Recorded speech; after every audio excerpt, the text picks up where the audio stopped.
ja očekujem da će polako svi u okviru Zapadnog Balkana da se priključuju inicijativi Otvoreni Balkan, ali za to je potrebno da mi imamo što više ovakvih projekata i da pokazujemo konkretni benefit ove inicijative i za privredu i za građane. Što se tiče železničkog koridora 10, železničke pruge, brze pruge, moderne pruge između Beograda, Niša, Preševa, odnosno granice sa Severnom Makedonijom, dogovoreno da će ona ići svakako do Skoplja i da će onda dalje ići prema Grčkoj. To je projekat koji će finansirati Evropska unija.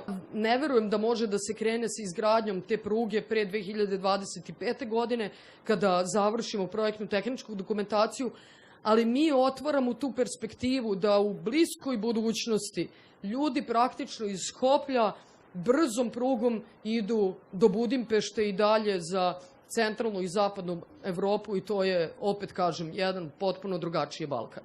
Благодарение на ова иницијатива, трговската размена помеѓу двете држави е зголемена над 25%, од наша страна над 50% е зголемен извозот кон Србија, исто така и од Србија е зголемен извозот кон Северна Македонија. Бројот на туристи кои што во текот на изминатите 2 години доаѓа во нашата држава е за 500% поголем од годината пред воспоставувањето на иницијативата Отворен Балкан. Она што следува е воспоставување на софтверското решение за непречена размена на работници, да може секој да дојде да се регистрира преку единствен софтвер и во Србија, и во Северна Македонија, и во Албанија, значи без административни процедури кои што денес траат и по 3 месеци.